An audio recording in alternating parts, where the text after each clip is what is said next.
more, goddammit!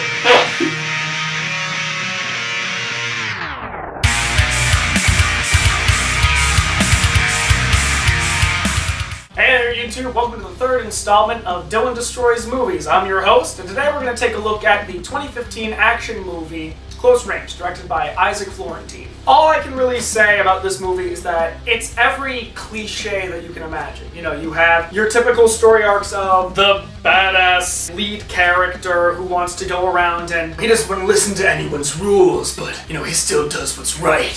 Gotta do what's right for me and my family. The movie opens up, we have just this very pale white set, and we got a bunch of Mexican cartel members walking in. And I swear, during this entire sequence, they had to have powdered these guys' faces. Because everything is white. You can tell the actors aren't white, but their faces are very pale. Especially for someone who lives south of the border. You know, you see them going in and they just sort of casually put their pistols down. And in walks some mysterious leather jacket wearing figure. Walks in, takes his belt off. We get a little translation of what a sign says, even though the sign was only in the shot for maybe 2 seconds. So, like, I really didn't care what the sign said. For those of you that watch the movie, you'll note that it's a sign that says to leave your guns, pistols, and knives and such at the front door. Of course, our main character don't listen to that. As he undoes his belt buckle, takes out a knife, and just starts stabbing people in the elevator. It was pretty cool. As far as the action scenes in this movie go, nothing was terrible. You know, you had a lot of really interesting, really diverse action scenes. The problem was, though, at times they could seem very rehearsed. That's kind of a fault on the actors. I think it was choreographed very well, but as a whole, the action scenes were kind of hit or miss. Our main character just goes around, he's stabbing people in the neck, he's throwing people all over the place. So we see him kicking this one guy's ass, and he comes up and he grabs his necklace where the key to a door is, he rips the chain off, undoes the door, opens it up, and there's his niece. The niece is the only reason that we've been going after this cartel. We have no other reason to be here and kill a solid 10 people other than this one niece. And note, there has been very little to any dialogue up to this point. He introduces the fact that he's here for the niece by killing a bunch of people, walking up to a guy, and holding a picture of the girl up. He doesn't even say, "Where is she?" like Batman. You get none of that. You just get a little picture. And then he leads her to a broom closet. So they open up the door and there's the niece. He undoes her handcuffs and he takes the guy off screen. We hear noises that imply that he's being beaten up. And then his body just kind of flops to the ground. I guess he's dead now. So they start walking out and he's like, "I don't want you to see any of what I've done." So he tucks his niece's head in and then leads her into the elevator full of dead bodies. I really hope he kept her eyes closed for the entire time they rode that elevator. Otherwise, he kind of contradicted himself there. So he takes her home to his sister. The sister comes out and she's like, "Oh, thank you for finding him, blah, blah, blah, blah, blah, blah, blah." And then here comes the sister's horrible husband,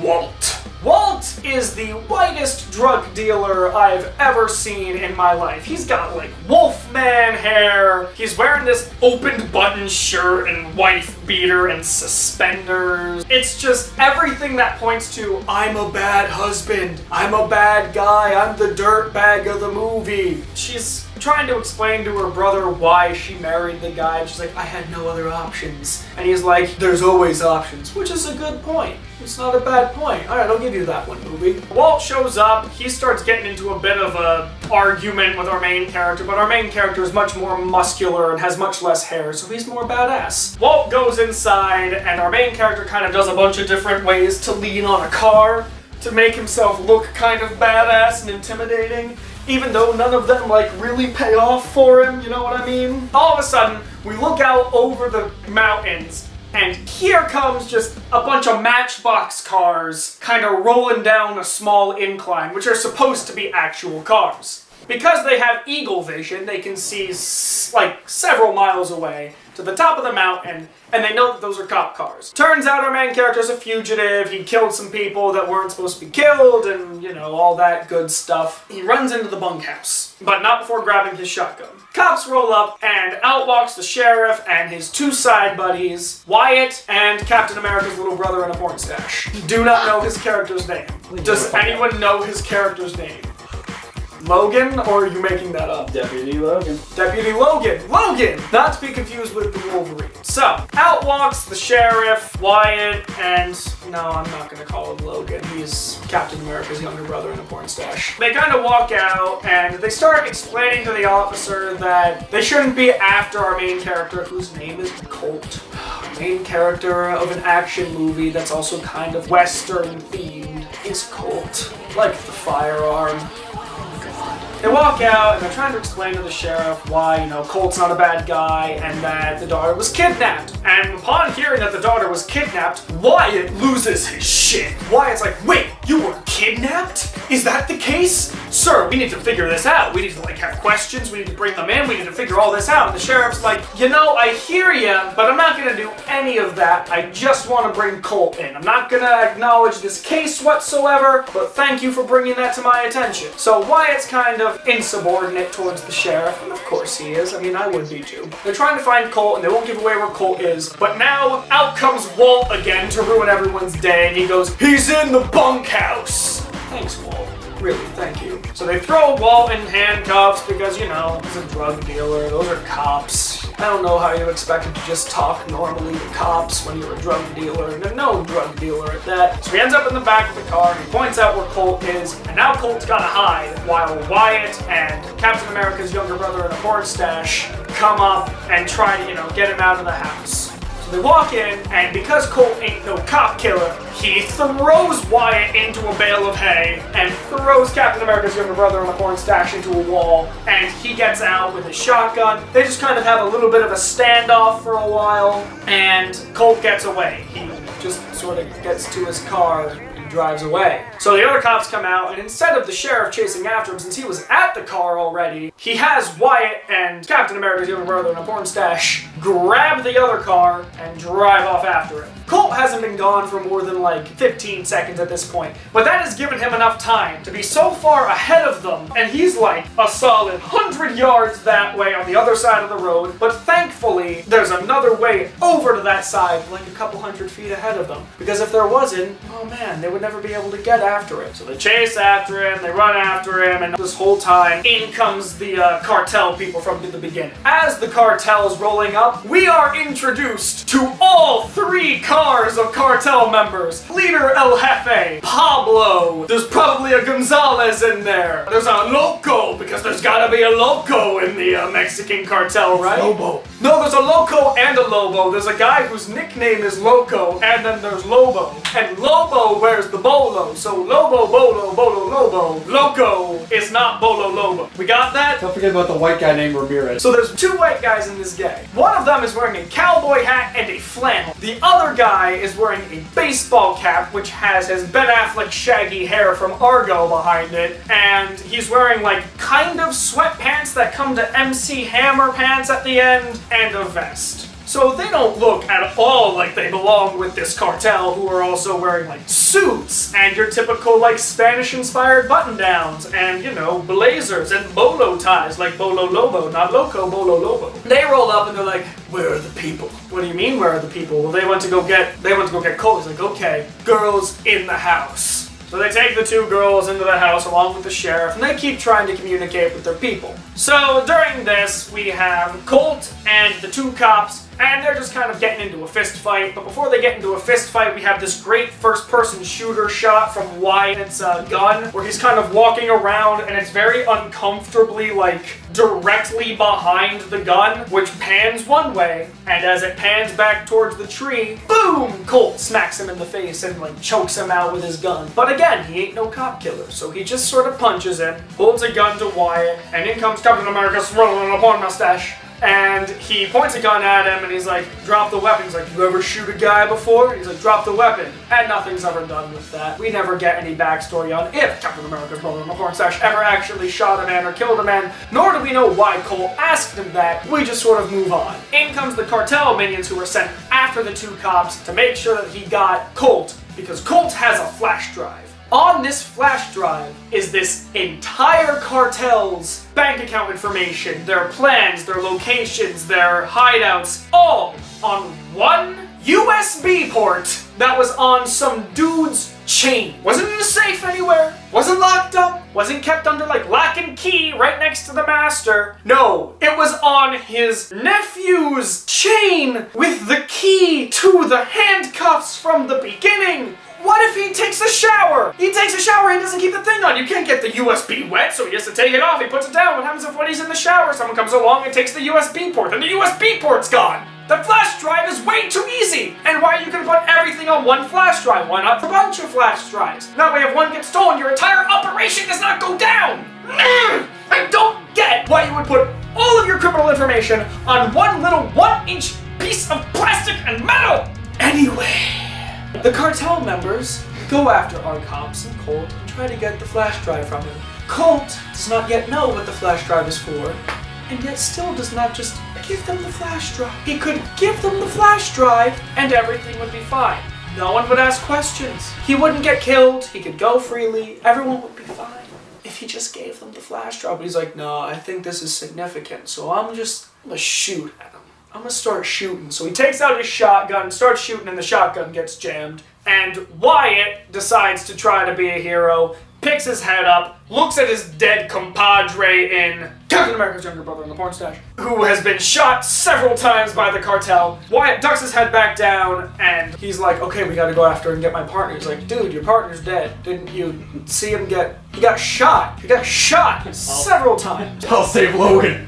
Logan's dead. Wyatt now picks his head up after Colt says to try to run away. Wyatt gets lit up, which was probably the saddest part of this movie. I really liked Wyatt's character. He was just your typical, we need to do the right thing cop. You know, he wasn't dirty. He questioned the dirty cops, and things were great. And then he got shot by cartel members, which really was not the best. So Colt goes around, he's picking up weapons, he's shooting at people, he's like running around, and then he ends up in a dirt road after killing 2 of the cartel members. And in comes El Jefe's nephew, and I want to say Loco was with him. Maybe Loco was El Jefe's nephew. There were too many people! Guys, introduced like 12 cartel members. I can't be expected to keep track of all of them. So in comes Nephew and some other guy. Nephew is driving around, he's driving straight at our main character, and the main character jumps up, puts his foot out, and then somehow makes it over the car like completely fine, even though his leg was like this, and the car was like this, which would mean he would go like this. And then he would probably do a couple of these, and then the car would just ba-bum, ba-bum. Then they'd back up over him to make sure the job was done, like ba-bum, ba-bum, ba-bum, ba-bum, ba-bum, ba-bum, ba-bum. He'd be dead, and everything would be fine. So he's running around. The passenger of Nephew's car picks his head out with his gun, gets shot and killed. Not a great day for him. It's a shame, really. So the car's still driving after him. He goes all Matrix up the side of a dirt mountain, ends up on the windshield, shoots the guy's hand, and then instead of shooting through the windshield, we get a great little sequence where he the windshield a bunch of times, and then puts his gun through the opening in the windshield, and asks what's on the flash drive. He tells him what's on the flash drive, and then he's just like, he's been shot in the hand. Look, I get you're gonna be in pain, but like, you can breathe. You can breathe just fine. It's okay, we get it. You've been shot, you're hurt, okay. He gets shot in the hand, he's wincing, and then I guess our main character was tired of hearing him overact, so he shoots him. So he's dead. El Jefe is trying to get in contact with all the cartel members he sent after him. They're all dead, so he's like, alright, everyone in the house, we're barricading up in here. So he's got a few sentry people positioned around, and we see Colt come on in, and he, you know, stealth assassinates one of them by giving him a little all the time. There's like really violent crunching noises, which are not accurate at all. Went a little heavy-handed there with the special effects. He kills the guy with the stealth assassination, but doesn't drag his body off anywhere. He leaves it in plain sight of the house, where everyone is. So El Jefe looks out, and there's a dead body sitting there, and he walks out with his sister and niece, and one of his other cohorts, who will be known as Kidney Guy very soon, holds a gun to their head, and they're like, come on out, gringo! Oh, it should be noted throughout this whole movie, they translate gringa as, you know, white girl. But gringo stays in the subtitles as gringo. Why does gringo stay, but gringa does not? Now we're stuck hearing Ringo the whole time, and no one wants to hear Ringo for more than like 10 minutes. Let's be real. Not even the Beatles wanted to hear Ringo for more than 10 minutes. So they're out there yelling, come out with your hands up or they die. And she's like, they're gonna kill us either way. She was not the best actress. He's like, you know what? I don't want them to die. So he runs out, drops his gun, and walks forward. And we get our resident crossing guard in one of the cartel members who just goes. So he walks forward. He drops his gun, he takes his pistol from him, and now he starts reaching for the flash drive to give it back. The cartel member's like, no. And he reaches his hand into the jacket, which lets Cole grab him and his gun, beat him, turn around, shoot one of the people behind his back, shoots the other guy in his kidney, who just kind of collapsed to the ground and sits there. He shoots a couple of other people, gives himself some cover fire. Everyone's shooting at a very small area, but because everyone likes to take shooting practice advice from stormtroopers, no one can hit, so he makes it into the house just fine. In fact, he stays in the doorway for like a solid minute, just going back and forth, shooting at kind of nothing, and then he closes the door and is surprised that the bullets aren't stopped by the door. There's a thin wooden doors there, buddy. They're not gonna stop bullets. And this begins what is perhaps the most useless 7 minutes of the movie, as we have a 7-minute shootout in which no one gets even grazed by a bullet. No one really reloads. No one gets hit. They're just sort of shooting. If you've seen the episode of Family Guy where they're running away and they're like, oh, these guys have bad guy aim, and they're kind of shooting like this going, man, these guys are elusive. That, but with like clear intent that they want it to look like they're shooting at people, but everything's just sort of hitting cars and the poor dining room china set that's set up, just one by one, just and they make sure that they get every single one of those plate explosions on camera. Because if they miss one, we might not know that they are still shooting. So you see like tires getting popped, china getting shattered, doors having holes in them where there used to not be holes. To show off the special effects. Yes, exactly, Sean. Just to show off the special effects. They didn't need to put all of these explosions in. Now, at no point was any of this necessary. They just wanted to show that they could do a shootout scene and all the effects that go with it. They wanted to show that they could pop tires and have a car sag down. They wanted to show that they could make dishware explode. They wanted to show that they could make random tufts of dirt shoot up. They wanted to show that they could put holes places without actually shooting weapons, just to show off that they know how to use special effects. Well, there's something about special effects. Use them for a purpose. Don't just put special effects in a movie blindly. If you're having a shootout, sure, you can put a bunch of random bullets where there don't need to be bullets, but people aren't shooting at random targets, they're shooting at people. Why would the dining room be getting destroyed if no one is in the dining room? Why? So after that 7 minutes, the cartel members decide to storm the house. So they run up, and all of a sudden, Kidney Guy's fine.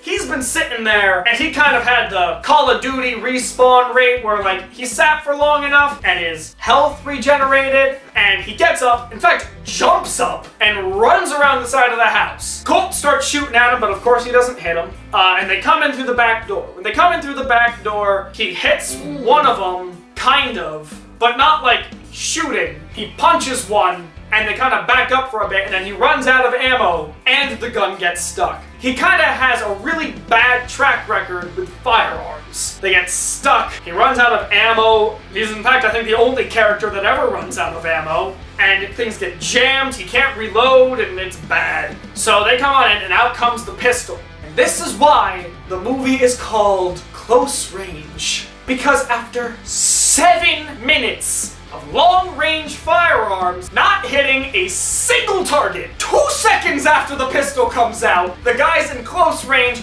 and he kills one of them. I get you wanted to call the movie Close Range. That doesn't mean all the deaths have to happen within 2 feet of the main character. He was in the military. The military trains with rifles. So clearly, he would know to look down the sights and shoot at a target without it being 2 feet in front of his face. He's right. God, why does every death in this movie occur within at least 1 yard of the character? Why can there be no long-range deaths? Again, I know, the movie's called Close Range, you should expect a lot of deaths at close range. That doesn't mean all of them. At one point, he kills a character with a door. You don't get much close range than that. No one dies outside of 5 feet. He uses a shotgun, but can't hit him until he comes within 5 feet. I just don't get why the director had every death occur within this close range. And even sometimes he can't hit in close range. He just sort of blindly shoots his pistol. Doesn't hit anything, doesn't kill anyone, but at least it's close range. So he barricades the upstairs, and he tells his sister and his niece to run. He tells them to get away. They won't get hit because they'll be at long range. I mean, yeah, if he gets out of the 5-foot radius of the house, you're gonna live. They can't hit you. So the daughter climbs out through a window onto the steel roof of the side shed, which no one hears. No one hears it. There's like a shot where you think maybe El Jefe hears it, but it points to the roof, not the side of the house. So she gets away, she gets onto the ground, and El Jefe says, shoot the ceiling.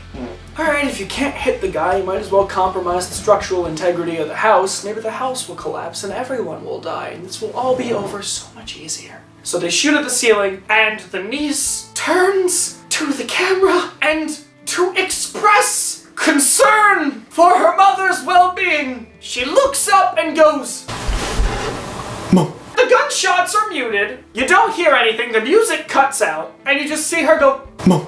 That was the take that won? How many times did you shoot that scene? Did you try? Did you go with the first shot you got and we're like, you know what, we're running out of daylight here, that's gonna have to do? Or was that a genuine best effort at expressing concern for her mom? Either way, it was bullshit. It was bad. Bad reading. So they shoot up to the door, the mom's arm gets grazed, but that doesn't lead to anything, and she runs out the back window too. Everyone stops shooting at the ceiling because I guess they decided they're done doing that, and they start working their way up the stairs. Led by Kidney Man. So he's walking up the stairs like completely fine, walks up, gets shot. It's annihilated. He gets killed. Several shots go into his body and he just dies. So you had a character get shot, not killed, sits on the front porch as a useless prop. You want to be significant because they didn't kill him off, so clearly they have a purpose for him.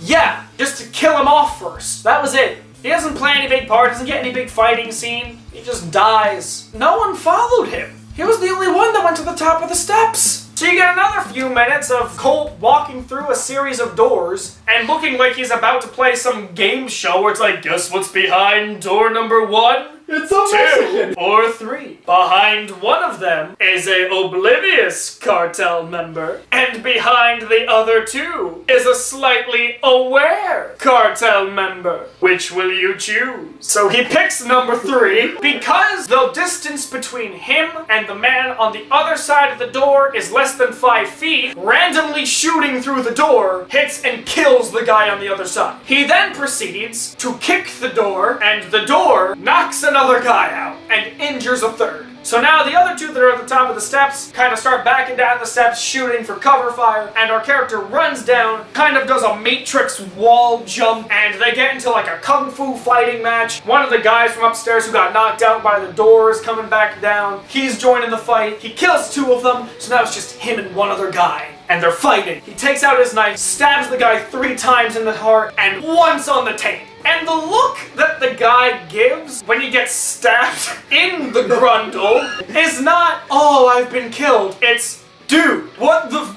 You stabbed my heart. Was the fleshy fun bridge really what needed to be next? You didn't stab anywhere near my nuts, but the bit just under the testes between my anus and my balls had to get stabbed, or the movie was done. We step away from our main character to the 2 girls trying to get away by jump-starting this motorcycle that's in a shed that we don't really know where on the property it is. And as they're trying to start it, here comes El Jefe. El Jefe just points a gun at them and is like, get outside. They get outside and he's pointing the gun at them, and out comes Sheriff. And he shoots El Jefe in the stomach, and he kind of falls to the dirty ground, guts kind of pouring out, but not like realistic guts, like they dipped spaghetti in red food coloring, had him hold it to his stomach and fall. So the sheriff's there in his bulletproof vest. And he's like, where's the flash drive? Instead of just asking, even though he was clearly just establishing himself as a nice guy, he points the gun at the two girls. And then out comes Colt with his pistol. He turns to shoot Colt. Colt shoots his bulletproof vest twice, causing him to be knocked to the ground. He does the typical cool guy move of stepping on the shotgun, like shoves his handcuffs at him. He's like, you choose.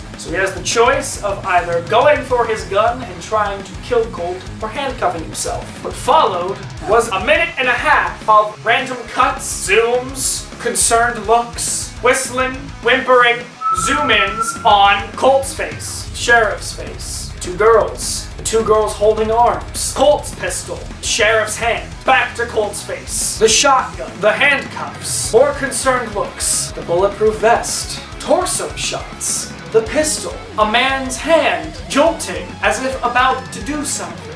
And then, the greatest montage in the movie. A few seconds of rapid shifts back and forth from Colt's face, Sheriff's face. That ends in the sheriff reaching for the gun and getting shot in the head. And that's it. They get together as a family again. He looks off into the distance. They see another cop car coming. He drives off into the credits. So that is the plot synopsis. Now, the music. The soundtrack of this movie had no theme. It tried to be Western at some points, which was made evident by the fact that there was probably a solid hour of just whistling tracks, and it was just bad. The music made no sense. And good God, there was a point where the sheriff and El Jefe were talking. They would go from a shot where you have full screen El Jefe, then a whoosh noise cutting to split screen. Then it would whoosh again, back to full screen, and back and forth and back and forth. And that whoosh noise did not disappear for the rest of the movie. Every time the camera moved, or you had a character do something that required too much movement, the whoosh noise came back. And throughout the movie there would be just dead air moments. A character would be going off to get into their car, and instead of just cutting to them getting to the car, you would have the full walk in complete silence of the man leaving the porch, leaving the shot, coming back into the shot later, slowly walking towards the car, getting into the car, starting the car, and driving away. All from the same camera point, which made certain parts of that far away, obscure, and just overall very unnecessary, which is perhaps the best way to describe this movie. Unnecessary. Rotten Tomatoes gives this movie an 80%, and IMDB gives it a 4.9. I don't know what people of Rotten Tomatoes were watching, but I think they were watching Long movie. IMDb is a little bit more on the ball with the 50%. I still think it deserves a lower score. I would probably scale this somewhere in the 40s. The low 40s, maybe even just 40%. The action scenes make it kind of worth it to sit through since it is an action movie, but the dialogue, the writing, the special effects, the music, it's just so bad that it does not warrant it even existing. So there you have it. There's another movie destroyed by yours truly. See you next time.